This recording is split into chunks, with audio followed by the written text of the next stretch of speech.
जय श्री राम बच्चों। Class 12 physics chapter 3 current electricity. Last class में मैंने तुम्हें क्या बताया था बच्चों? भूल गए? Drift velocity, relation between current and drift velocity, और ये लास्ट टू लास्ट क्लास में समझाया था। लास्ट क्लास में तुम्हें ओम्स लॉ समझा दिया था। ओम्स लॉ मैंने तुम्हें डिटेल में graphical method, ohmic substance, non ohmic substance, ये सारा समझा दिया था। अरे याद है कि भूल गए?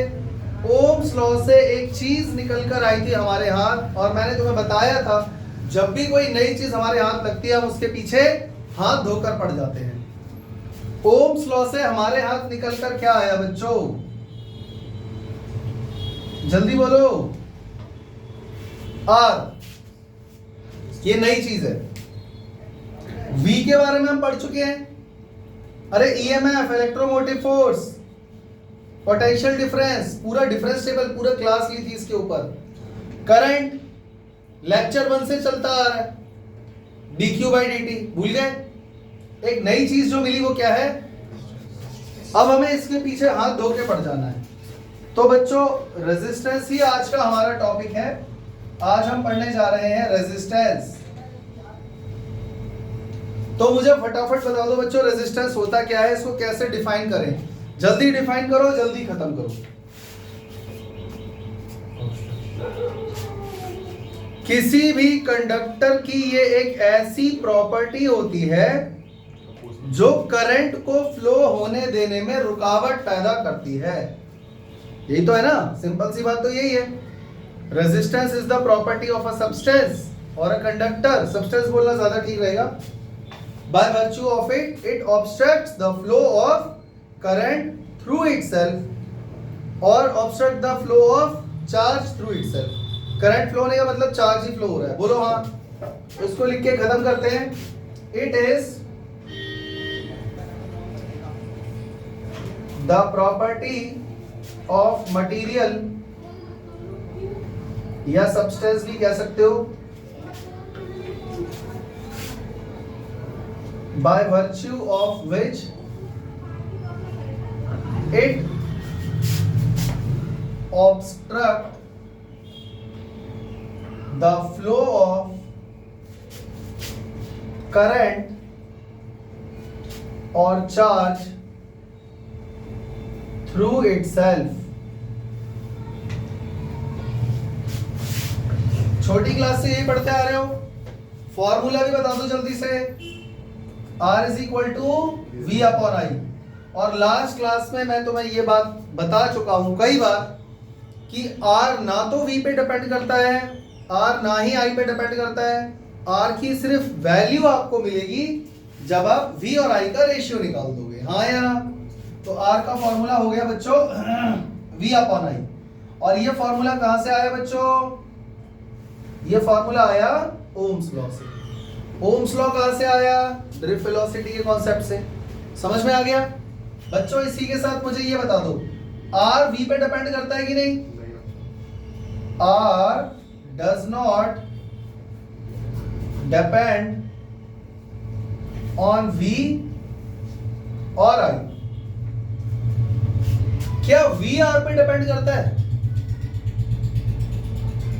R V और I पे डिपेंड नहीं करता, ठीक है? V डिपेंड करता है R पे। कैसे? नहीं करता, नहीं करता। करंट डिपेंड करता है R पे। जब R V और I पे डिपेंड नहीं कर रहा तो क्या V और I R पे डिपेंड करेंगे? I डिपेंड करता है R पे। I डिपेंड्स ऑन R, क्योंकि I inversely proportional to R होता है। बच्चों दिमाग लगाओ, किसी वायर से करंट आ रहा है, सेम अमाउंट ऑफ करंट लेते हैं। एक बार आपने लगाया आयरन, एक बार आपने लगाया नाइक्रोम, तो सेम करंट फ्लो हो पाएगा उस कंडक्टर के थ्रू? मान लो लेंथ भी सेम है, एरिया ऑफ क्रॉस सेक्शन भी सेम है, क्या same amount of current flow करके जा पाएगा पूरा सेम? इसका मतलब ये हुआ करंट R पे डिपेंड करता है। रेजिस्टेंस ज्यादा है तो करंट कम हो जाएगा, लेकिन R कभी भी V और I पे डिपेंड नहीं करता। समझ में आ गया बच्चों? ऐसा यूनिट ऑफ R क्या हो जाएगी? एसआई यूनिट ऑफ रेजिस्टेंस बता दो भाई जल्दी से। या तो OHM लिखो या फिर ये वाला साइन बना दो। इसको क्या बोलते हैं? ओम। इसको रीड ओम करते हैं। समझ में आ गया? अच्छा, इसकी डायमेंशन भी बता दो बच्चों। अच्छा, 1 ओम इज इक्वल टू कितना हो जाएगा? 1 वोल्ट अपॉन 1 एम्पियर। इसका मतलब ये हुआ 1 ohm is equal to 1 volt पर एम्पियर। तो यहां से एक क्वेश्चन और तैयार हो जाता है। Define 1 ohm. Define 1 ohm. What is 1 ohm? अगर किसी कंडक्टर के अक्रॉस बैटरी लगी हुई है और वो उसके अक्रॉस 1 वोल्ट का पोटेंशियल डिफरेंस क्रिएट कर रही है और अगर उस कंडक्टर के अंदर 1 एम्पियर का करंट फ्लो कर रहा है, तो ये माना जाएगा कि उस कंडक्टर का रेजिस्टेंस 1 ओम है। समझ में आ गया? यानी कि 1 ohm is the resistance offered by substance कह लो या कंडक्टर कह लो, when 1 ampere of current flows through it, when 1 volt of potential difference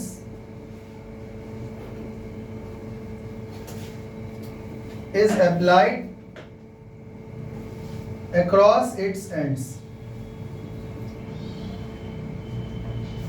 यहां तक सबको समझ में आ गया? समझ में आ गया? अब बच्चों एक बात और सुन लो। ये जितने भी डिवाइसेस हैं या जैसे करंट है, वोल्टेज है, इलेक्ट्रिसिटी, करंट इलेक्ट्रिसिटी से रिलेटेड ये जो टर्म्स है, वोल्टेज, करंट, इन सब की भी एक सीजीएस यूनिट होती है, पता है? जैसे हम जानते हैं कि 1 ohm is equal to 1 volt upon 1 ampere होता है। इसको इक्वेशन नंबर 1 दे देते हैं। ये मैंने यहां पे भी लिख दिया था, ठीक है? आपको पता है 1 वोल्ट के अंदर 10 raise to power 8 EMU of potential difference होता है। मतलब EMU का मतलब है इलेक्ट्रोमैग्नेटिक यूनिट, मतलब ये एक सीजीएस यूनिट है। तो 1 वोल्ट के अंदर 10 रेज़ टू पावर 8 सब यूनिट्स हैं EMU ऑफ पोटेंशियल डिफरेंस। समझ में आ गया? ठीक इसी तरीके से बच्चों 1 एम्पियर के अंदर 10 पावर -1 EMU ऑफ करंट है। समझ में आ गया? अगर ये दोनों वैल्यू इसके अंदर पुट कर दी जाए तो क्या हो जाएगा? Put these values in equation first. Put these values in equation number first. तो बच्चों 1 ओम इज इक्वल टू कितना हो जाएगा? 10 raise to power 8 divided by 10 power -1। तो 10 पावर 9 EMU ऑफ रेजिस्टेंस। मतलब रेजिस्टेंस की एक सीजीएस यूनिट आ जाएगी हमारे पास, और वो सीजीएस मतलब स्टैंडर्ड यूनिट्स में हम लोग बोलेंगे ओम, और सीजीएस यूनिट में वो 10 रेज़ टू पावर 9 ओम के इक्वल हो जाएगा। मतलब सीजीएस यूनिट जो भी रही होगी उसकी, जिसको हम EMU बोल रहे हैं, उसमें 10 रेज़ टू पावर 9। सबको समझ में आ गया? तो ये चीज भी याद रखना, 1 ohm is equal to 10 raise to power 9 EMU of resistance. Clear हो गया? चले आगे। और एक चीज और बता दो बच्चों, सब कुछ हमने डिस्कस कर लिया। हमने डिस्कस कर लिया डेफिनेशन, फॉर्मूला, कौन किस पर डिपेंड करता है, SI unit, CGS unit, definition of unit. अब मुझे इसका डायमेंशनल फॉर्मूला और बता दो। Dimensional formula of resistance.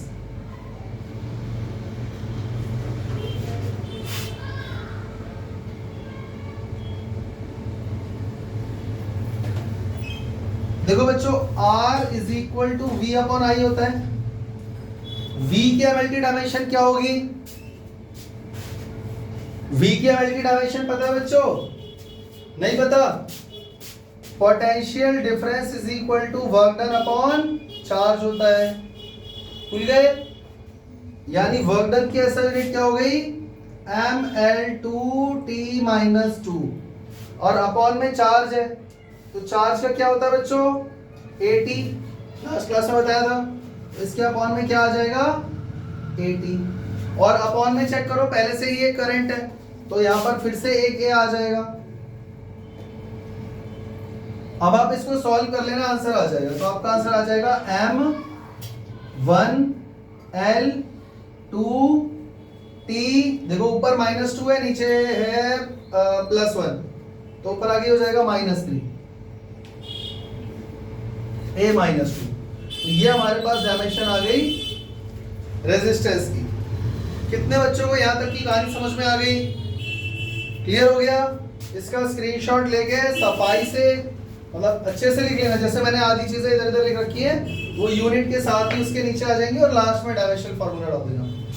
Clear हो गया सबको? चलें आगे।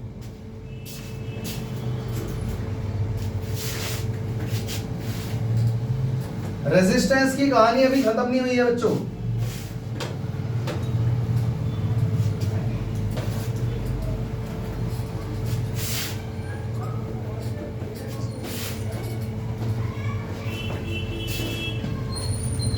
अब हम लोग पढ़ने जा रहे हैं कॉज ऑफ रेजिस्टेंस।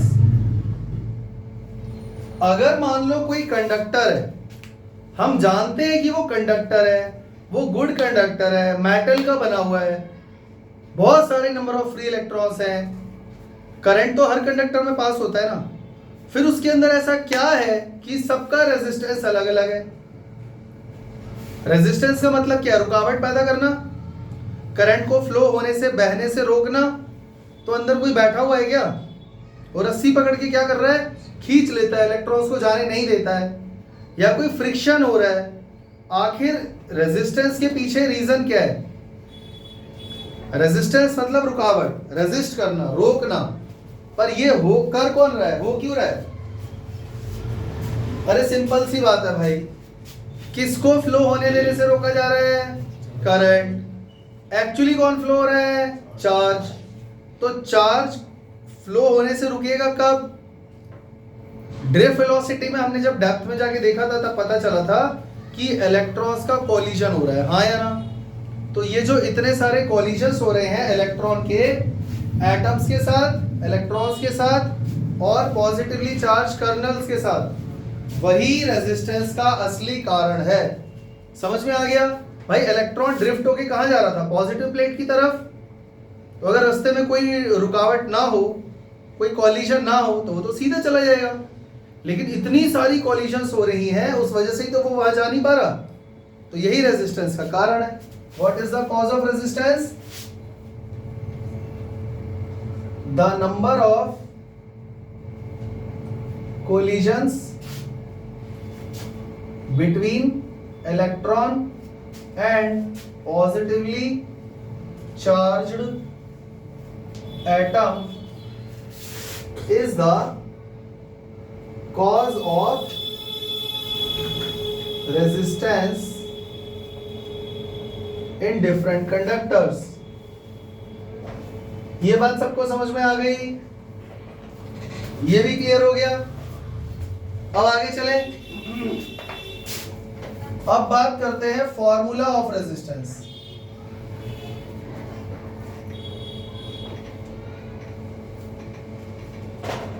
अभी अभी हमने एक फॉर्मूला पढ़ा था R is equal to V upon I, पर वो तो ओम्स लॉ से आया था ना। और वहां पे हमने देखा कि R ना तो V पे डिपेंड कर रहा है ना I पे डिपेंड कर रहा है। तो जरा सोच के देखो, जब वो V और I पे डिपेंड ही नहीं कर रहा तो फिर किसी पे तो डिपेंड कर रहा होगा। और अगर जिस पर वो डिपेंड कर रहा है उससे भी तो कुछ रिलेशन होना चाहिए उसका फॉर्मूला। तो R का एक फॉर्मूला ये भी होता है, R is equal to rho L upon A. अरे इस फॉर्मूले के बारे में पता है या नहीं पता? ये तो मालूम होगा। इसमें बच्चों L क्या है? Length of conductor. ए क्या है? अभी देखो लिख दे रहा हूं एक बार, फिर मैं बार बार नहीं लिखने वाला, ठीक है? ए क्या है? Area of cross section of conductor, rho क्या है बच्चों, रो क्या है, नेचर ऑफ मटेरियल। मतलब हाँ वैसे तो रेजिस्टिविटी है, पर हम लोग क्या बोल देते हैं, नेचर ऑफ मटेरियल, इसी के अंदर तो आता है नेचर ऑफ मटेरियल, तो हम लिख देते हैं nature of material of conductor. समझ में आ गया, यानी आर इन तीन चीजों पे भी डिपेंड करता है। इसके अलावा और भी कई चीजों पे डिपेंड करता है, जैसे टेम्परेचर पे डिपेंड करता है, नंबर ऑफ इलेक्ट्रॉन पर यूनिट वॉल्यूम पे डिपेंड करता है, टाउ पे डिपेंड करता है, रिलैक्सेशन टाइम पे डिपेंड करता है, हाँ या ना। तो अब हमें, क्योंकि ये जिन चीजों पर डिपेंड कर रहा है उनके बारे में हमें समझना है। रो यहाँ पर क्या है बच्चों, रेजिस्टिविटी। चले आगे। अब इस फॉर्मूले से हमें यह पता चला कि R एक्चुअली डिपेंड किस पे कर रहा है। देखो R का फॉर्मूला ये गलत नहीं है, R is equal to V upon I, और क्वेश्चन में V और I देगा तभी तो R निकालोगे, V और I नहीं दिया तो थोड़ी निकाल पाओगे।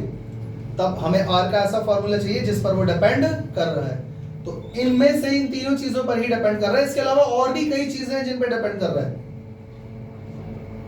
और भी कई चीजें हैं जिन पर डिपेंड कर रहा है। क्या वो इस फॉर्मूले में है? रो के अंदर छुपा हुआ है सब कुछ, रो के अंदर सब कुछ छुपा हुआ है, अभी पढ़ेंगे डिटेल में। चले शुरू करें। तो अब हम लोग इसी फॉर्मूले से ये बात पता लगाएंगे कि ये R किन किन पर डिपेंड कर रहा है और कैसे डिपेंड कर रहा है। Factors on which resistance of a conductor depends। वो कौन कौन से फैक्टर हैं जिन पर रेजिस्टेंस डिपेंड करता है। Number 1, length of conductor.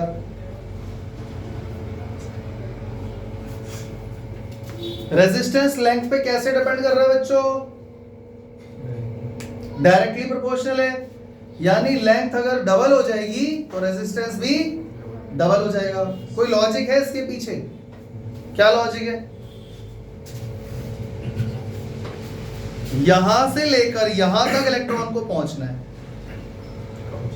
पहले इतना पहुंचना था, अब डबल कर दिया लेंथ को।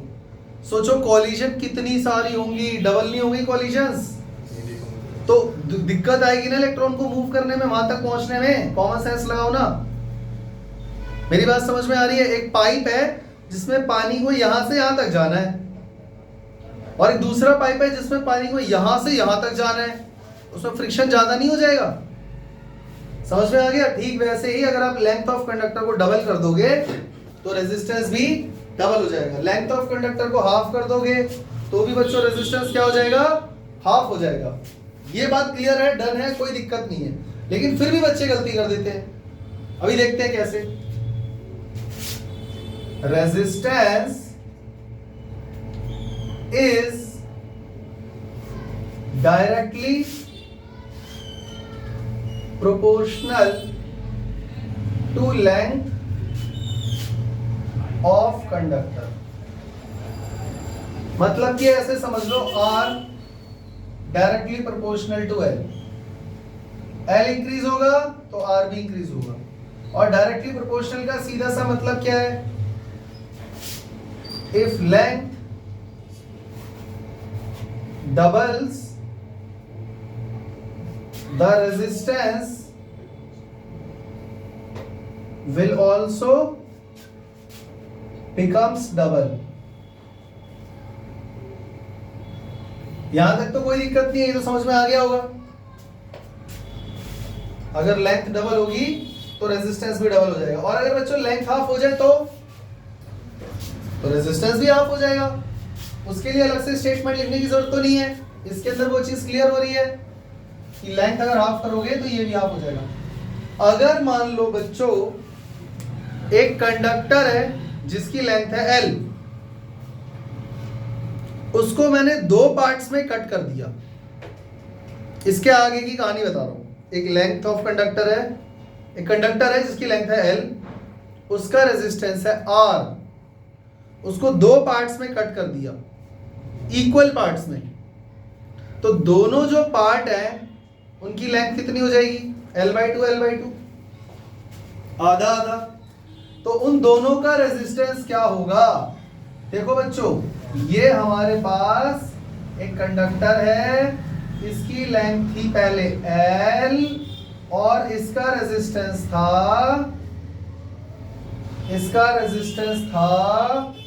R।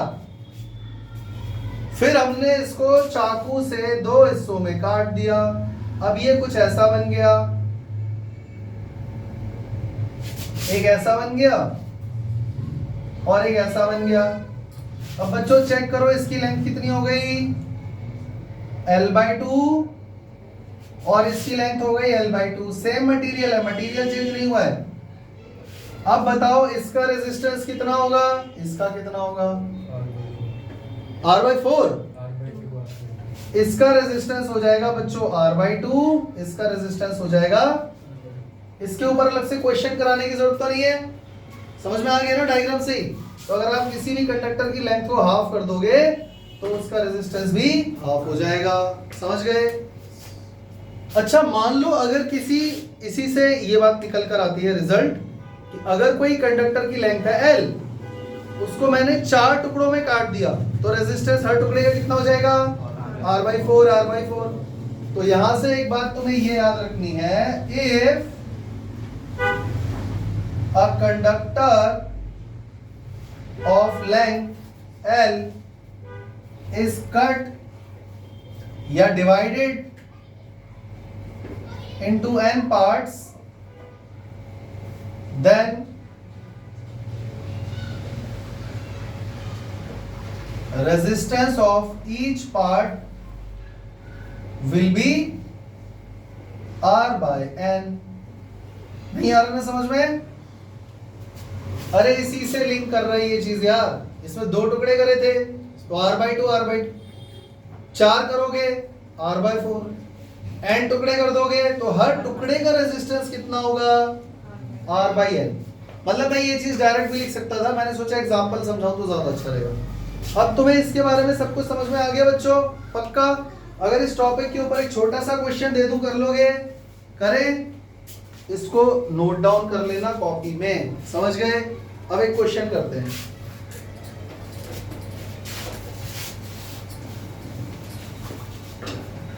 एक छोटा सा क्वेश्चन करते हैं।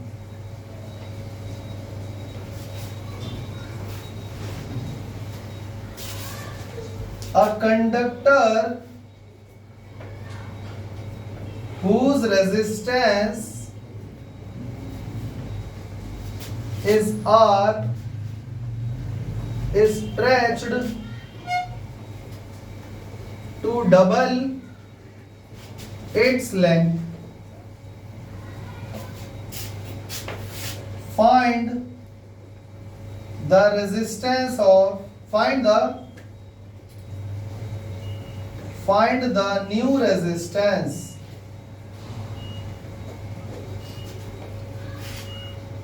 बच्चों एक कंडक्टर है जिसकी लेंथ पहले क्या थी? A conductor whose resistance is R is stretched to double. उसकी लेंथ जो भी थी पहले, उसको खींच के हमने क्या कर दिया? उसकी लेंथ का डबल। तो रेजिस्टेंस भी क्या हो जाएगा? हाँ या ना? अरे इस फॉर्मूले के हिसाब से बताओ ना, डायरेक्टली प्रोपोर्शनल है ना। आपने कंडक्टर का क्या इंक्रीज कर दिया? लेंथ। तो रेजिस्टेंस भी क्या हो जाएगा? अरे बोलो ना, डबल होगा, हाफ होगा, 4 गुना हो जाएगा, 4 गुना घट जाएगा, क्या होगा? अच्छा कितने बच्चे कह रहे हैं डबल हो जाएगा? अरे इस फॉर्मूले के अकॉर्डिंग डबल हो जाएगा। इतना सार्केस्टिक वे में तुमने हाँ करा, पूछो। तो ज्यादातर बच्चे करते क्या है, वो दिमाग नहीं लगाते, वो घर से बस ये पढ़कर आ जाते हैं और उनको लगता है कि हाँ बस ठीक है, लेकिन इससे आंसर आने वाला नहीं है। ऐसा इसलिए क्योंकि बच्चों इसको जरा सॉल्व करते हैं। केस नंबर 1, केस 1 में लेंथ क्या थी बच्चों? L। Area of cross section क्या था? जल्दी बोलो। ए मान लेते हैं। और रेजिस्टिविटी क्या है? रेजिस्टिविटी रो। तो रेजिस्टेंस कितना हुआ? जल्दी बोलो।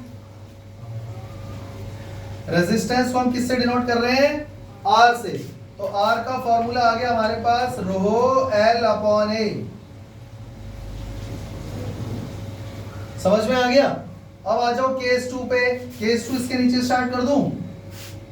केस नंबर 2 बच्चों, अब लेंथ कितनी हो गई?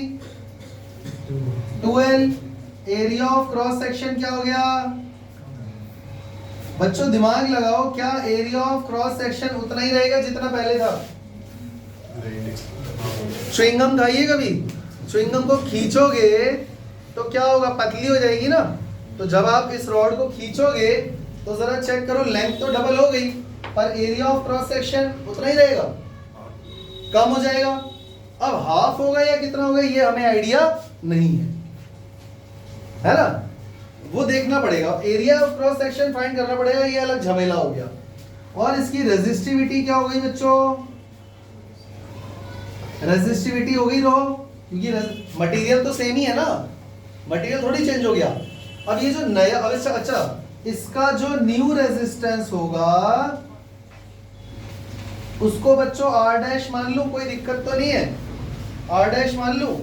अब दिक्कत ये है, आर डैश का फॉर्मूला रो एल अपॉन ए तब लगेगा जब एरिया होगा आपके पास। एरिया है ही नहीं, तो यहां पर हम लोग कॉन्सेप्ट यूज करेंगे वॉल्यूम का। Volume of case 1 is equal to volume, इसको ना ए डैश मान लेते हैं। ए डैश मान लो बच्चों, कोई दिक्कत तो नहीं है? तो यहाँ पे आर डैश का फॉर्मूला क्या हो गया? रो 2l अपॉन ए डैश। बात समझ में आ गई?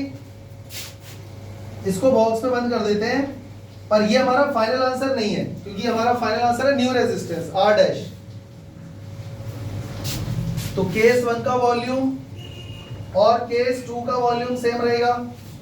च्युइंगम को आप खींचो या कंप्रेस करो, वॉल्यूम तो उतना ही रहेगा। तो केस 1 में रॉड की जो भी लेंथ और एरिया ऑफ क्रॉस सेक्शन है, वॉल्यूम तो चेंज थोड़ी हो जाएगा, खींचोगे तब भी वॉल्यूम तो उतना ही रहेगा। वॉल्यूम का फॉर्मूला क्या होता है बच्चों? पाई आर स्क्वायर एच, है ना? तो बच्चों पाई आर मतलब एरिया ऑफ, अगर मैं कंडक्टर ऐसा बना दूं,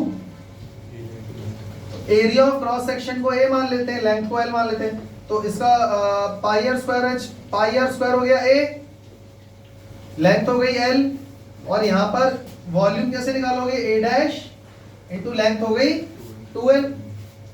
तो ए डैश की वैल्यू बच्चों कितनी आ गई?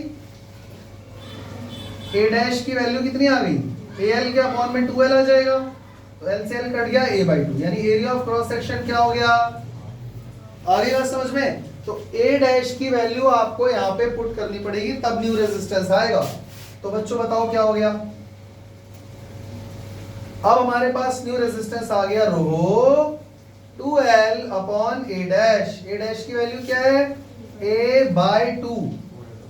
और बच्चों ये जो अपॉन में 2 है घूम के ऊपर चला जाएगा। अरे नॉर्मल मैथ्स तो आता होगा यार तुम लोगों को। तो r डैश की वैल्यू क्या हो गई? Rho l upon a multiply by 4। Check करो, चेक करो, 2 2 जा 4 साइड कर दिया। बच्चों जरा चेक करो, r dash equal to 4 times of r, क्योंकि रो एल अपॉन ए की जगह हमने क्या माना हुआ है? r। इसका मतलब न्यू रेजिस्टेंस 4 गुना हो जाएगा, यानी new resistance is equal to 4 times original resistance. इससे क्या रिजल्ट हाथ लगा? इससे दिमाग में ये फिट कर लेना, अगर एक ही कंडक्टर की लेंथ को बढ़ा के डबल कर रहे हैं ना, तो R directly proportional to L मत लगा देना भैया। R डायरेक्टली प्रोपोर्शनल अगर यहां लगाते तो सोच के देखो, लेंथ तो डबल हो गई, तो नॉर्मल बच्चा क्या करेगा? एमसीक्यू में रेजिस्टेंस भी डबल कर देगा, पर रेजिस्टेंस यहाँ पर क्या हो गया बच्चों? 4 टाइम्स। उसमें आपको ये पूरा कॉन्सेप्ट लगाना पड़ेगा, पर क्यों ना यहां से कोई फॉर्मूला निकाल लें। ये हमारा रफ कॉलम वाला पार्ट है, ये रफ में किया हमने, ठीक है? इससे एक रिजल्ट ये नहीं लग रहा बच्चों, अगर किसी एक कंडक्टर की लेंथ आप n टाइम्स इंक्रीज करते हो तो रेजिस्टेंस n स्क्वायर टाइम्स बढ़ जाता है। n स्क्वायर टाइम्स या 2 times of n? n square. समझ में आ गया? आप चेक कर लो, अगर 3 गुना बढ़ाया होता तो यहाँ पर क्या हो जाता? यहाँ पे 9R आ जाता। तो एक तो ये क्वेश्चन इंपॉर्टेंट हो गया, पूरा सॉल्व करने को आ गया तो आपको ये करना पड़ेगा, और यहाँ से रिजल्ट क्या हाथ लगा आपके वो भी लिख लो। क्वेश्चन कर लोगे कॉपी में, इरेज कर दो इसको।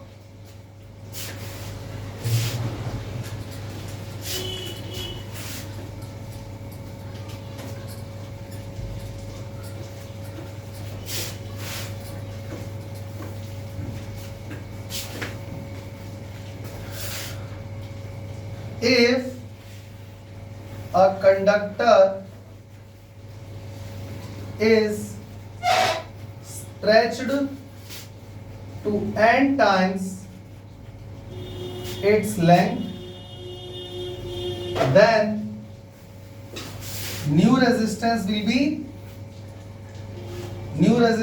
be n square times original resistance। आ गई बात समझ में? तो ये रेजिस्टेंस किन किन चीजों पे डिपेंड करता है, पहले वाले टॉपिक में ही हमारी इतनी थ्योरी आ गई, ये याद रखना है तुमको। और अगर मान के चलो ये फॉर्मूला कब एप्लीकेबल होगा डायरेक्टली प्रोपोर्शनल वाला, ये तब एप्लीकेबल होगा जब एरिया ऑफ क्रॉस सेक्शन को सेम रख करके आप उसकी लेंथ बढ़ाए जा रहे हो। समझ में आ रहा है? जो आपके पास कंडक्टर है, एरिया ऑफ क्रॉस सेक्शन उतना ही रख रहे हो, बस उसके आगे और जोड़े जा रहे हो, लेंथ नॉर्मली इंक्रीज कर रहे हो। समझ में आ गया? तो यहां पर पता है 4 गुना क्यों बढ़ गया, n स्क्वायर टाइम्स क्यों हो रहा है? इसके पीछे भी कोई लॉजिक होगा। एक तो लेंथ बढ़ रही है तो कॉलिजन्स बढ़ेंगे यहां से वहां तक पहुंचने में, हाँ या ना? और आप चेक करो, इलेक्ट्रॉन को फ्लो होने के लिए रास्ता भी तो चाहिए, तो एरिया ऑफ क्रॉस सेक्शन कम हो गया, तो उतने पतली सी जगह से होकर गुजरना पड़ेगा। उनकी भावनाओं को भी तो समझो। तो रेजिस्टेंस बढ़ जाएगा कई गुना या फिर डबल हो जाएगा खाली? n square times resistance change हो जाएगा। बात समझ में आ गई? क्योंकि 3 गुना लेंथ इंक्रीज करोगे तो एक तो बहुत दूर तक जाना पड़ेगा, और आपने उसका रास्ता कम कर दिया एरिया ऑफ क्रॉस सेक्शन का, तो 9 गुना रेजिस्टेंस बढ़ेगा। समझ में आ गया? लॉजिक भी समझ गए? लिख लोगे? चले आगे। और किन चीजों पर डिपेंड करता है रेजिस्टेंस? अच्छा, और एक बात, यहां पर एक बात मेरे को लिख देनी चाहिए थी, factors on which resistance of a conductor depends if temperature is kept constant. और तो और अभी हमने टेम्परेचर को तो छेड़ा ही नहीं है, टेम्परेचर की तो बात ही नहीं कर रहे। समझ में आया? इसमें भी अगर हम टेम्परेचर को भी छेड़ते हैं तो उसका भी इफेक्ट इसमें देखने को मिल जाएगा, फिर थोड़ी ना डायरेक्टली प्रोपोर्शनल रहेगा ही। समझ में आया? तो और किस पे डिपेंड करता है बच्चों? Number 2, area of cross section of conductor. अब इस पर डिपेंड करेगा कैसे, ये भी बता दो भैया। Resistance R is equal to rho L upon A, L पे भी डिपेंड कर रहा है, ए पे भी डिपेंड कर रहा है, ये बात तो हम लोग जान गए। और एरिया पे कैसे कर रहा है? इनवर्सली, यानी एरिया बढ़ाओगे तो रेजिस्टेंस कम हो जाएगा। और कोई लॉजिक है इसके पीछे? अरे आप एरिया ऑफ क्रॉस सेक्शन बढ़ा दोगे तो उसको ज्यादा बड़ा रास्ता मिल गया ना इलेक्ट्रॉन को जाने के लिए। आप ये सोचो, पाइप का एरिया ऑफ क्रॉस सेक्शन बढ़ा दिया तो पानी का फ्लो ज्यादा नहीं हो जाएगा? बिल्कुल वही हो रहा है यहाँ पे भी। समझ में आ गया? यानी कि resistance is inversely proportional to the area of cross section of conductor. इसका मतलब ये हुआ R inversely proportional to A, area of cross section बढ़ेगा तो रेजिस्टेंस उल्टा इस बार क्या होगा? कम हो जाएगा। यानी कि if area of cross section doubles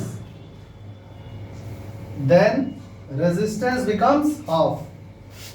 Then resistance becomes half. समझ में आ गया? ये स्टेटमेंट सीधा सीधा इससे बिलोंग करता है, लॉजिक भी समझ में आ गया। अच्छा, पर ये फॉर्मूला सिर्फ तभी एप्लीकेबल है जब आप लेंथ को सेम रखते हैं और फिर एरिया ऑफ क्रॉस सेक्शन को बढ़ाते हैं। मेरी बात समझ में आ रही है?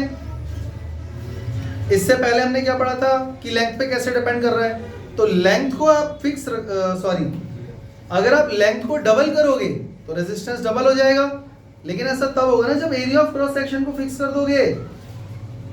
अगर आप सेम कंडक्टर को खींचोगे तो एरिया ऑफ क्रॉस सेक्शन भी चेंज हो रहा है, लेंथ भी चेंज हो रही है, दोनों कंसीडर करने पड़ेंगे। ठीक वैसे ही यहां पर भी अगर एरिया ऑफ क्रॉस सेक्शन को डबल करोगे तो रेजिस्टेंस हाफ तब होगा जब लेंथ सेम रहेगी। पर एक ही कंडक्टर को आप कंप्रेस करके एरिया ऑफ क्रॉस सेक्शन बढ़ाओगे या खींच के एरिया ऑफ क्रॉस सेक्शन कम करोगे, तब ये फॉर्मूला एप्लीकेबल नहीं होगा।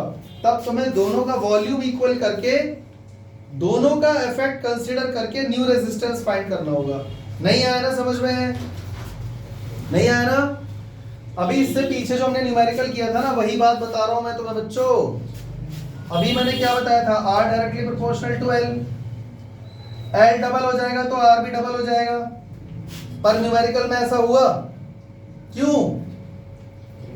क्योंकि L पर डायरेक्टली प्रोपोर्शनली तब होगा जब बाकी अदर फैक्टर कांस्टेंट हो जाएंगे। मतलब area of cross section change नहीं होना चाहिए। मतलब आप ऐसे समझ लो, इसका रेजिस्टेंस है R, सेम इतना ही बड़ा कंडक्टर इसके आगे जोड़ दिया, अब रेजिस्टेंस कितना हो गया? 2R। तो ये कॉन्सेप्ट इसमें लग जाएगा, क्योंकि अगर आप लेंथ को देख रहे हो तो एरिया ऑफ क्रॉस सेक्शन में चेंज नहीं आना चाहिए, लेकिन अगर इसी को खींच के लंबा कर दूंगा डबल लेंथ का, तो एरिया ऑफ क्रॉस सेक्शन में भी चेंज आ गया, लेंथ में भी आ गया, तो ये एप्लीकेबल नहीं होगा। तब क्या होगा applicable? R is equal to n square times of R dash equal to n square times of R। हाँ या ना? वही बात मैं तुम्हें यहाँ पे समझा रहा हूँ, ये गलतियां मत करना। ये छोटी सी बात रट के जाओगे तो पक्का गलती करके आओगे। R inversely proportional to A का मतलब ये है कि फिर लेंथ कांस्टेंट होनी चाहिए।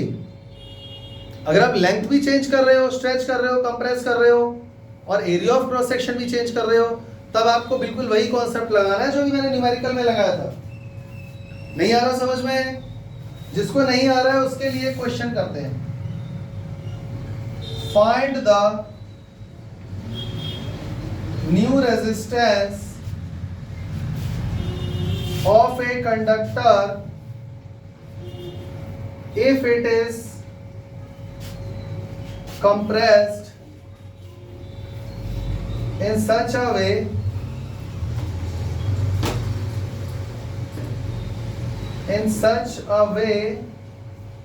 that its area of cross section becomes double. Question समझ में आ गया? नया रेजिस्टेंस फाइंड कीजिए उस कंडक्टर का जिसको इस बार हमने क्या कर दिया है? कंप्रेस कर दिया है। तो कंप्रेस करोगे तो एरिया ऑफ क्रॉस सेक्शन तो डबल ही होगा, लेकिन लेंथ घटेगी या बढ़ेगी? कंप्रेस कर रहे हो ना, तो दोनों में चेंज आ रहा है, एरिया ऑफ क्रॉस सेक्शन में भी, लेंथ में भी। तब आप ये कॉन्सेप्ट नहीं लगा सकते भैया। यही बात मैं तुम्हें समझा रहा हूं, तो करके देखो भैया। केस 1 में क्या था? ओरिजिनल रेजिस्टेंस क्या हो जाएगा? रो L अपॉन A। अब पूरा लिख के दोबारा बताऊं, ये समझ गए? L मतलब length of conductor, area of cross section A। बच्चों केस 2 में R डैश क्या हो जाएगा? रो तो सेम ही रहेगा, मटेरियल सेम है। L डैश न्यू लेंथ हमको नहीं पता और एरिया हो गया है डबल। हाँ या ना? तो ये आप तब तक नहीं फाइंड कर सकते जब तक आपके पास L डैश की वैल्यू नहीं आएगी। समझ गए? L डैश फाइंड करने के लिए कौन सा कॉन्सेप्ट लगाओगे? वॉल्यूम। तो volume in case 1 is equal to volume in case 2, area of cross section into length, area of cross section into new length. Check कर लो। पहले लेंथ L थी, area of cross section A था, अब length है L dash, area of cross section हो गया double. तो यहां से बच्चों L डैश की वैल्यू क्या आ गई, जल्दी बोलो। A अपॉन 2A कितना हो गया, A L upon 2A। L dash कितना हो गया, L बाई 2, हाँ या ना। L डैश की वैल्यू इसमें पुट कर दो, R डैश इक्वल टू क्या हो गया, rho L by 2 into 2A। तो हमारे पास R डैश कितना हो गया, rho L upon A into 1 by 4। तो R dash new resistance equal to R by 4। इसका मतलब यहां से क्या रिजल्ट निकला, if area of cross section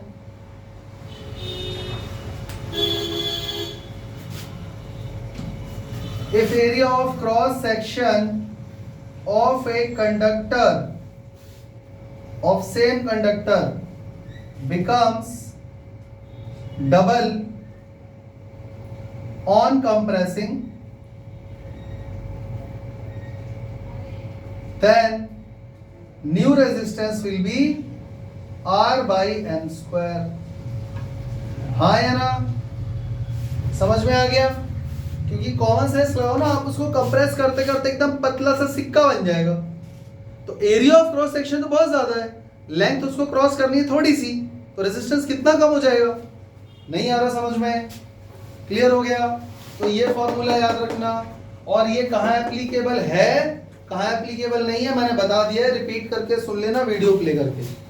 समझ में आ गया। चले आगे, एमसीक्यू में ये लोग ऐसे ही फंसाते हैं।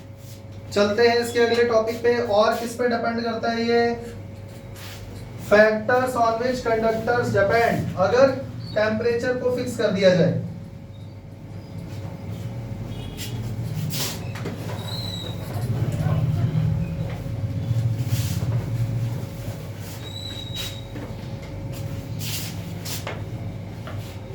नंबर 3, नेचर ऑफ मटेरियल, जिसको हम क्या बोलते हैं, रो। तीसरा ही डिपेंड करता है बच्चों नेचर ऑफ मटेरियल पे। नेचर ऑफ मटेरियल हम लोग रो को बोल देते हैं, पर रो एक्चुअली क्या है, रेजिस्टिविटी। फिजिक्स की लैंग्वेज में देखा जाए तो हमने उसको एक प्रॉपर नाम दे रखा है, वर्ड बोल दिया है रेजिस्टिविटी, स्पेसिफिक रेजिस्टेंस। पर आर के फॉर्मूले के रेस्पेक्ट में देखोगे तो हमें बस क्या नजर आ रहा है, हम उसको नेचर ऑफ मटेरियल बोल देते हैं। तो छोटी क्लास में नेचर ऑफ मटेरियल बोलना सही था, अब क्या बोलोगे, रेजिस्टिविटी। समझ में आ गया।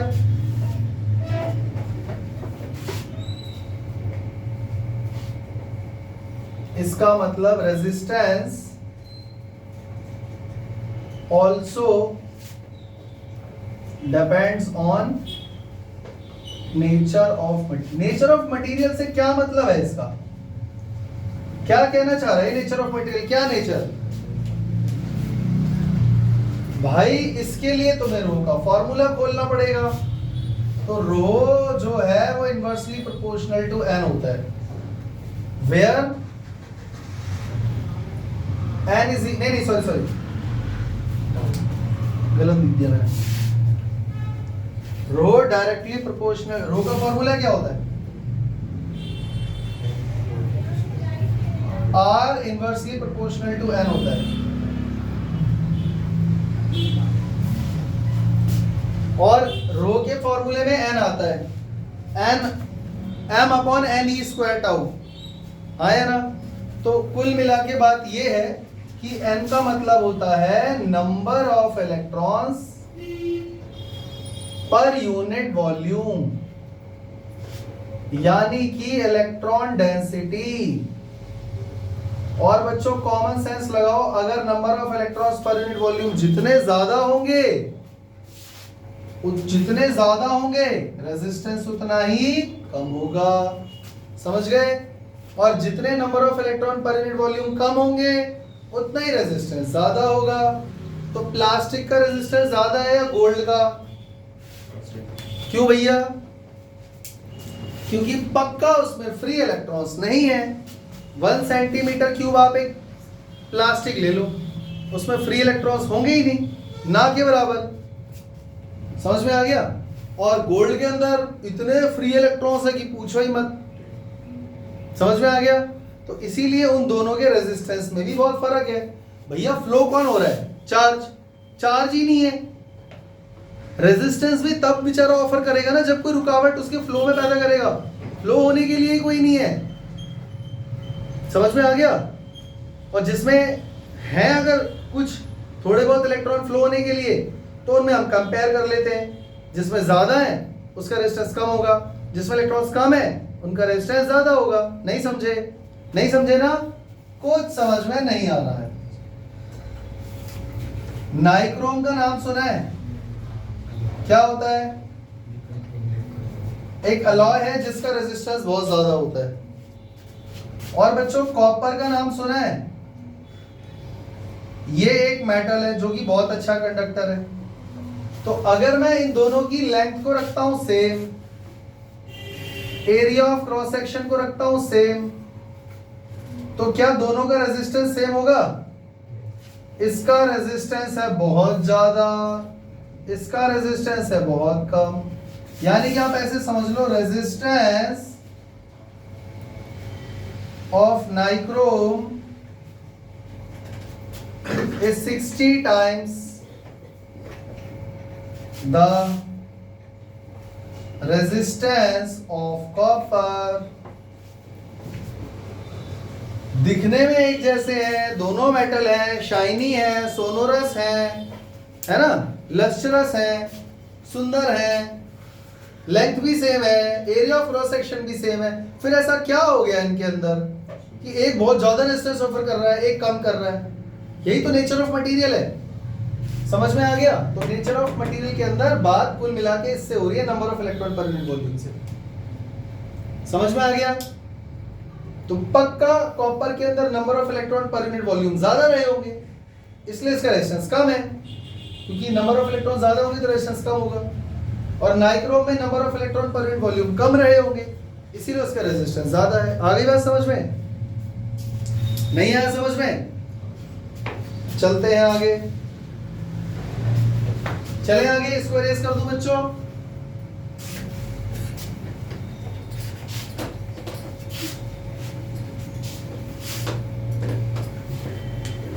ये रोने की आवाज किसकी आ रही है?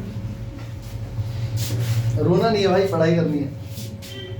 इसके बाद बच्चों यहां से हमें एक नया टॉपिक मिल गया। जब भी हमें कोई नया टॉपिक मिलता है हम उसके पीछे हाथ धो के पड़ जाते हैं। अभी अभी हमने देखा R directly proportional to L था, बोलो हाँ। अभी अभी हमने देखा R inversely proportional to A है, बोलो हाँ। जब हमने इन दोनों इक्वेशन को कंबाइन करा तो इक्वेशन क्या बन गई बच्चों? R directly proportional to L upon A, हाँ या ना? प्रोपोर्शनलिटी का साइन जैसे ही हमने हटाया क्या लग गया? Rho L upon A। यहां पे बच्चों रो क्या है? Constant of proportionality. अरे तुम लोगों को गुस्सा तो नहीं आ रहा? सर आपने इसके 3 नाम बता दिए, रेजिस्टिविटी, नेचर ऑफ मटेरियल, अब आप कह रहे हो कांस्टेंट ऑफ प्रोपोर्शनैलिटी है। अरे एक ही बात है यार तीनों। रो क्या है? रेजिस्टिविटी। और रो जो है वो तो बस एक टर्म है, नाम दिया गया है। ये खुद डिपेंड करता है नेचर ऑफ मटेरियल पे। ये खुद बेचारा डिपेंड करता है, हम इसको बोल जरूर रहे हैं नेचर ऑफ मटेरियल, और ये बेचारा क्या करे, ये खुद मजबूर है। ये खुद रो डिपेंड करता है नेचर ऑफ मटेरियल पे। यानी अब हमारे पास एक नया टर्म आ गया, क्या मिला बच्चों? रेजिस्टिविटी। अब इसके पीछे हाथ धो के पड़ जाएंगे, इसका फॉर्मूला निकालेंगे, इसकी एसआई यूनिट, इसकी एमएलटी डायमेंशन, ये किस किस पे डिपेंड नहीं कर रहा है उसका फॉर्मूला, ये किस किस पे डिपेंड कर रहा है उसका फॉर्मूला, फिर वहां से और फैक्टर मिलेंगे। करें शुरू? परेशान हो गए? पॉज चाहिए? नहीं मिलेगा क्योंकि फ्लो टूट जाएगा, फिर तुम चिड़ियाघर बना दोगे। तो रेजिस्टिविटी क्या है बच्चों, कोई मुझे बताएगा? बच्चों दिमाग लगाओ, R is equal to rho L upon A। मान लो L को मैं ले लूं 1 मीटर और एरिया ऑफ क्रॉस सेक्शन को 1 मीटर स्क्वायर, तो जरा चेक करना आर की वैल्यू कितनी हो जाएगी। आर और रो सेम ही तो आ गए, नहीं आया ना समझ में? अरे लेंथ भी आपने 1 मीटर ले ली और एरिया ऑफ क्रॉस सेक्शन भी 1 मीटर स्क्वायर ले लिया, दोनों वैल्यू यहां पुट करो ना। 1/1 क्या होता है? 1 1 जा 1, सब कुछ 1 हो गया। तो R इक्वल टू क्या हो जाएगा? रो। तो यहां से क्या समझ में आया? क्या रेजिस्टेंस और रेजिस्टिविटी सेम ही चीज होते हैं? यहां से ये समझ में आया कि अगर मान लो हम सेम मटेरियल की बात करें तो उसका भी रेजिस्टेंस अभी तक अलग अलग ऑफर हो रहा था। जैसे आपके पास एक कंडक्टर है लोहे का, मेरे पास भी एक कंडक्टर है लोहे का, क्या जरूरी है दोनों का रेजिस्टेंस सेम हो? नहीं, वो इसलिए क्योंकि लेंथ और एरिया ऑफ क्रॉस सेक्शन अलग अलग हो सकता है, लेकिन क्योंकि मटेरियल सेम है फिर भी कुछ तो सेम होना चाहिए। तो अगर हम दोनों अपने कंडक्टर की लेंथ और area of cross section same कर दें तो उनका रेजिस्टेंस सेम हो जाएगा। तो सेम कंडक्टर का सेम मटेरियल का रेजिस्टेंस सेम होना चाहिए, तो उसके लिए आपको क्या फिक्स करना पड़ेगा? लेंथ और एरिया ऑफ क्रॉस सेक्शन। हाँ या ना? आपको 10th क्लास की बुक में 10th में भी इलेक्ट्रिक करंट करके चैप्टर था ना, करंट इलेक्ट्रिसिटी, उसमें एक टेबल दिया हुआ था जिसमें एलॉय, मेटल, नॉन मेटल का रेजिस्टेंस दिया हुआ था। वो कौन सा रेजिस्टेंस है भैया? 10th क्लास पास करके आए हो ना, करंट इलेक्ट्रिसिटी चैप्टर था, इलेक्ट्रिक करंट होगा, उसमें एक टेबल दिया हुआ था येलो येलो डर्टी फेलो, जिसमें अलॉय, कंडक्टर और क्या बोलते हैं इंसुलेटर, उनकी रेजिस्टेंस की वैल्यू दी हुई थी। हाँ या ना? मैं ये पूछ रहा हूँ वो किस चीज का रेजिस्टेंस है भैया? अगर मैं लिख रहा हूँ वहां पे गोल्ड या सिल्वर, उसका रेजिस्टेंस इतना है, तो सिल्वर का रेजिस्टेंस फिक्स कैसे हो गया? मेरे पास इतना बड़ा कंडक्टर है सिल्वर का, आपके पास छोटा सा कंडक्टर है, दोनों का रेजिस्टेंस अलग अलग नहीं आएगा, तो उसने फिक्स कैसे कर दिया? इसीलिए हमने डिसाइड कर लिया कि इस दुनिया में हर सब्सटेंस का हम रेजिस्टेंस फाइंड करेंगे, बस उसकी लेंथ को 1 metre, area of cross section को 1 मीटर स्क्वायर ले लेंगे, फिर जो भी वो रेजिस्टेंस ऑफर करेगा वो उसकी स्पेसिफिक रेजिस्टेंस की वैल्यू होगी।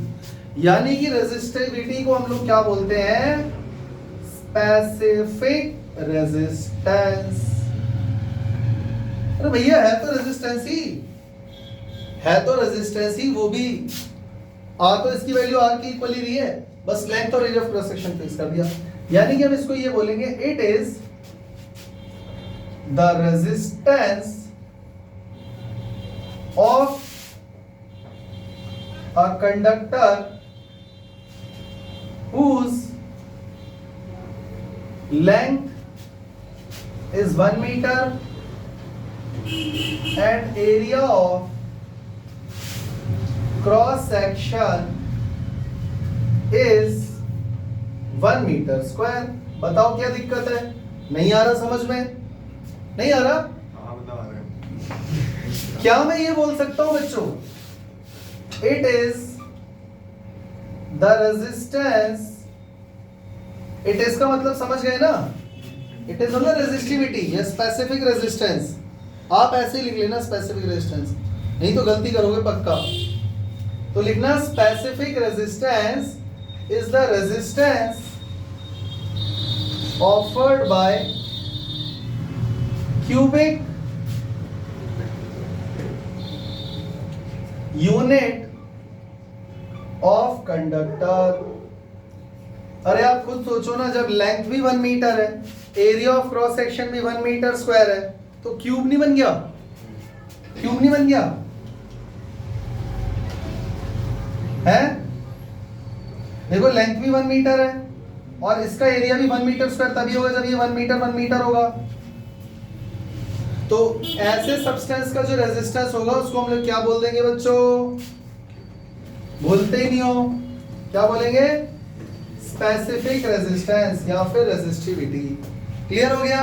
तो चलो फिर इसी बात पे इसकी ऐसा ही पहले फॉर्मूला, रो का फॉर्मूला क्या हो गया बच्चों? रो का फॉर्मूला हो गया RA/L। क्या हो गया इसका formula? R A by L. तो क्या इसका मतलब रो आर पे डिपेंड करता है? नहीं। एरिया ऑफ क्रॉस सेक्शन पे डिपेंड करता है? जल्दी बोलो। रो की वैल्यू ए और एल पे डिपेंड करती है? नहीं करती। समझ में आ गया? तो इसका फॉर्म वो तो बस ठीक है, फॉर्मूला है, वहां से ऐसा यूनिट मल्टी डायमेंशन निकाल देंगे। इसकी ऐसा यूनिट क्या होती है बच्चों? जल्दी बोलो। SI unit of resistivity is equal to, check करो ऊपर है ohm, metre square upon metre. Metre से मीटर क्या आ गया? क्या मैं लिख सकता हूं? Ohm metre. हाँ, मीटर की स्पेलिंग सही है गलत है? METRE होता है। बहुत बुरा हाल है बच्चों। ठीक है। अच्छा, ये जो रेजिस्टिविटी है ये डिपेंड नहीं करती, does not depends on R, A और L। ये पीछे गुनगुनाने की आवाज क्यों आ रही है? कौन कर रही है बातें? क्यों भाई, कोई परेशानी है? आवाज तो आ रही है ना? तो कृपया ऐसा ना करें, इधर ध्यान दें। और आपको आता है तो फिर फॉर्मूला बताएं। रो की वैल्यू R, A और L तीनों में से किसी पे डिपेंड नहीं करती। तो जब डिपेंड ही नहीं करती तो फिर किसी पे तो डिपेंड करती होगी। ये एक ऐसा ये क्या चल के रहा है यहाँ पे? हर बार एक ऐसा फॉर्मूला आ जाता है कि इस पे वैल्यू डिपेंड ही नहीं कर रही, फिर एक ऐसा फॉर्मूला आता है जिस पर सब कुछ डिपेंड कर रहा है। होता है ना ऐसा? क्या करे भाई, फिजिक्स है। ये लोग ऐसे बच्चों को बेवकूफ बना बना के उनको रटा रहे हैं हर साल, और हम उनकी मदद कर रहे हैं। चलो कोई बात नहीं। मैं भूल गया, मुझे कुछ समझाना था। हाँ, एक काम करते हैं, ये देखो इन पे डिपेंड नहीं करता, हालांकि फॉर्मूला सही है। तो एक ऐसा फॉर्मूला आने वाला है जिस पर डिपेंड ही करता है। उससे पहले वैल्यू डायमेंशन लिख देते हैं एक बार। हाँ, मुझे याद आ गया, डायमेंशनल फॉर्मूला। डायमेंशनल फॉर्मूला जल्दी बता दो बच्चों। चेक करो आर की डायमेंशन क्या आई थी बच्चों? याद है कि भूल गए? बोलो। ml2 t-3 a-2। सही है। अब बच्चों चेक करो, इसी में a/l एक और l आ जाएगा, क्योंकि एक l से एक l कट गया ना। तो अब डायमेंशन क्या हो गई बच्चों? ml3 t-3 a-2। सही है गलत है? देख लो भाई, तुम लोगों ने जैसे बताया वैसे लिख दिया मैंने। क्लियर हो गया? अब यहां पर रेजिस्टिविटी का मैं एक ऐसा फॉर्मूला लिखने जा रहा हूं बच्चों जिस पर रो डिपेंड करता है। मैंने कहा था ना। अच्छा, ये इन पर डिपेंड क्यों नहीं कर रहा बच्चों? क्योंकि वो तो नेचर ऑफ मटेरियल है।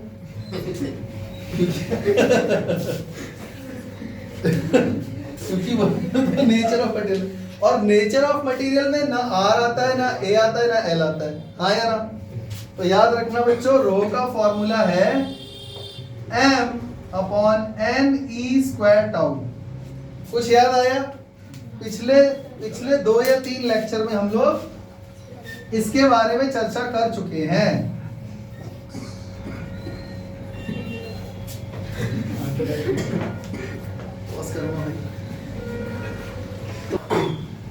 तो रो जिस पर डिपेंड करता है वो फॉर्मूला है m/ne²τ। और मैं तुम्हें ये बात पिछले लास्ट की 2 या 3 क्लास में बता चुका हूं कि ड्रिफ्ट फॉर्मूले से ये फॉर्मूला हमारा डिराइव हुआ है। और अगर तुम ठीक से देखोगे तो रो L/A R होता है। तो R का फॉर्मूला हमारे पास आया था ड्रिफ्ट वेलोसिटी के फॉर्मूले से ml/ne²τ। अब यहां से L और A को जैसे ही अलग करोगे, ब्रैकेट में जो बचेगा वो रो है। तो रो का फॉर्मूला आपके पास यही आ जाएगा। ये अब तक आपको याद हो जाना चाहिए था। समझ में आ गया? तो कुल मिला के रेजिस्टिविटी की कहानी यहाँ पे खत्म अभी नहीं हुई है, क्योंकि अब हम ये देखेंगे कि ये किस पे डिपेंड करता है।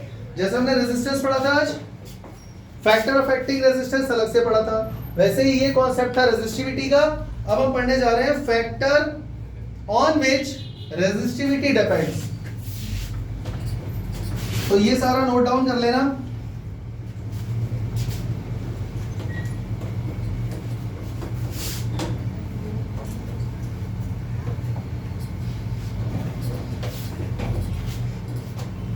अब हम पढ़ने जा रहे हैं फैक्टर्स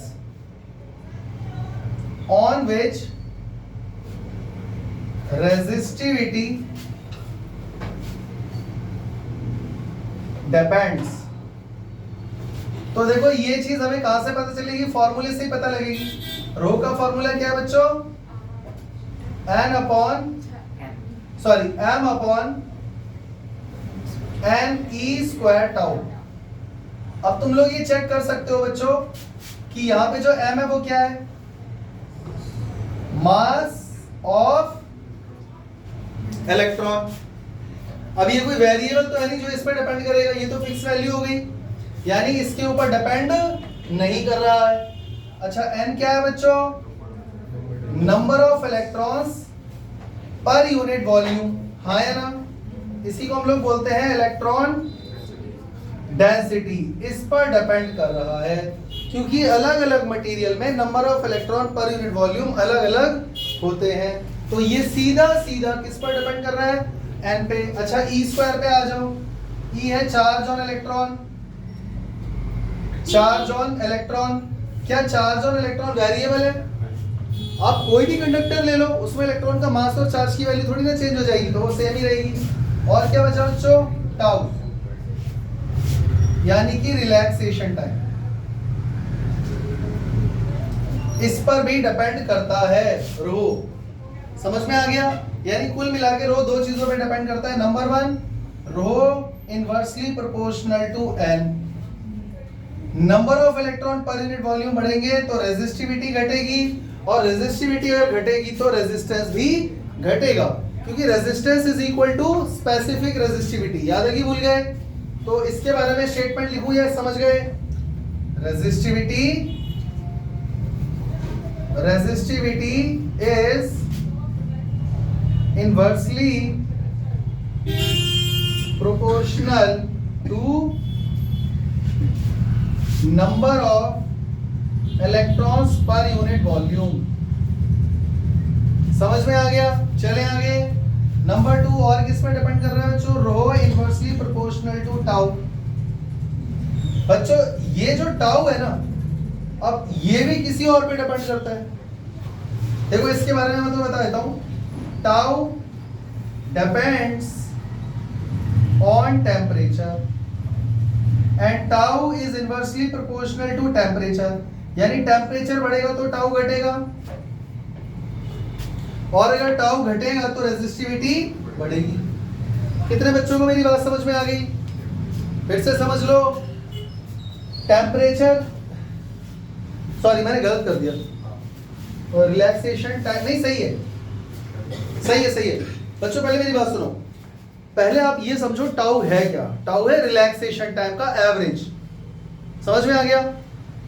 रिलैक्सेशन टाइम क्या है, time elapse between the two successive collision. और बहुत सारी कॉलिजन हो रही है, सबका एवरेज निकालेंगे, वो टाउ है एवरेज रिलैक्सेशन टाइम। बच्चों अगर टेम्परेचर बढ़ेगा तो कॉलिजन जल्दी जल्दी होगी, तो रिलैक्सेशन टाइम कम होगा, सारे कॉलिजन का रिलैक्सेशन टाइम कम होगा, तो एवरेज रिलैक्सेशन टाइम भी कम होगा। एवरेज रिलैक्सेशन टाइम अगर कम हो गया तो resistivity according to this formula बढ़ जाएगी या घट जाएगी। कितने बच्चों को ये बात समझ में आ गई? अब मैंने स्टार्टिंग में ही लिख दिया था कि टेम्परेचर हम लोग जो है अभी नहीं छेड़ रहे हैं, टेम्परेचर सेम ही रख रहे हैं, बट फिर भी क्योंकि ये टाउ पे डिपेंड कर रहा है तो अब टेम्परेचर मुझे बताना ही पड़ेगा, क्योंकि टाउ टेम्परेचर पे डिपेंड करता है। जिसको नहीं समझ में आया ना ये वाला कॉन्सेप्ट लास्ट वाला, वो इधर देख लो जरा साइड में। टेम्परेचर अगर बढ़ेगा मतलब इंक्रीज होगा, तो उससे क्या होगा बच्चों, उससे क्या होगा, टाउ घटेगा, यानी रिलैक्सेशन टाइम क्या होगा, डिक्रीज होगा। रिलैक्सेशन टाइम अगर कम होगा तो उससे क्या फर्क पड़ेगा, रेजिस्टिविटी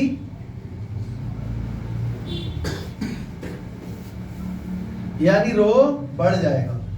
यानी इंक्रीज हो जाएगा। अब आगे समझ में, अब आगे समझ में, फॉर्मूले से भी चेक कर सकते हो। क्लियर हो गया? यानी रो किस किस पे डिपेंड करता है बच्चों? रो डिपेंड करता है एन के ऊपर, जो सीधा सीधा डिपेंड करता है नेचर ऑफ मटेरियल पे और टाउ पे, यानी कि टेम्परेचर पे। क्लियर हो गया? चलें आगे, चलते हैं अगले टॉपिक पे। चलते हैं अगले टॉपिक की तरफ। हमारा अगला टॉपिक है बच्चों कंडक्टिविटी, सॉरी कंडक्टेंस।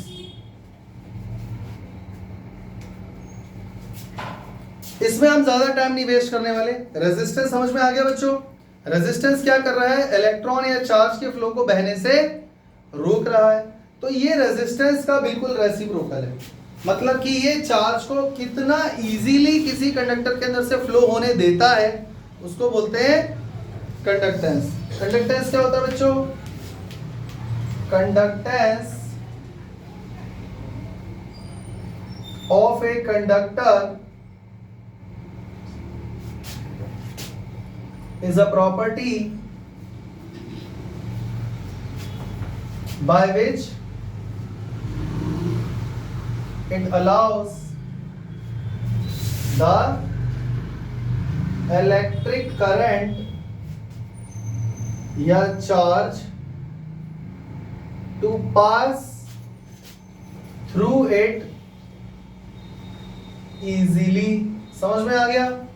कंडक्टेंस को डिनोट किससे करते हैं बच्चों? It is denoted by C।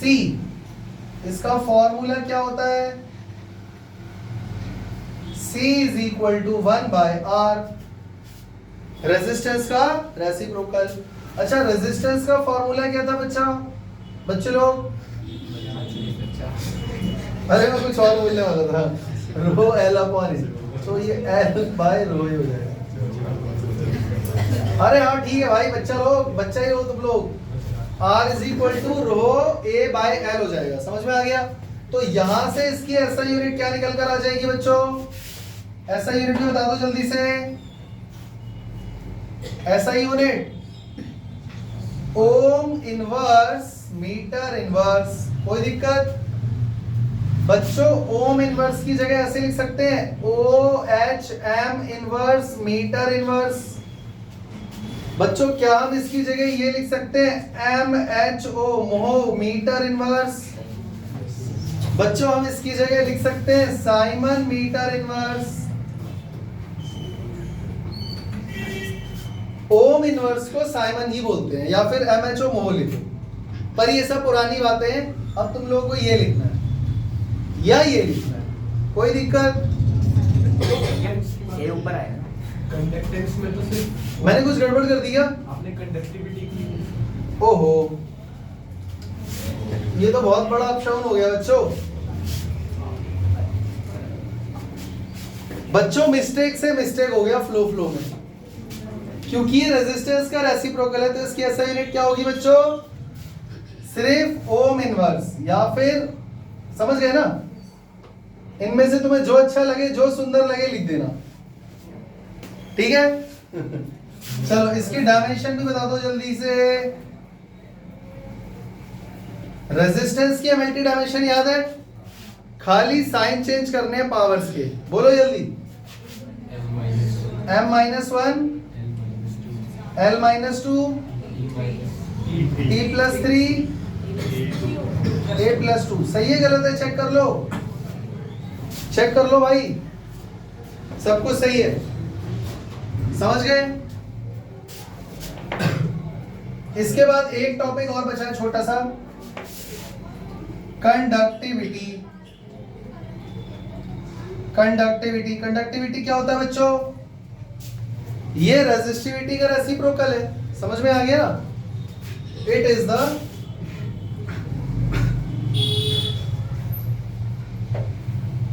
The reciprocal of resistivity. देखो टर्म सारे पढ़ने हैं तुम्हें फिजिक्स में, तो इसीलिए मैं डिनोट कर दे रहा हूं। इट इज रिप्रेजेंटेड बाय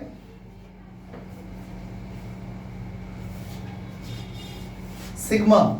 इसका फॉर्मूला क्या होता है बच्चों?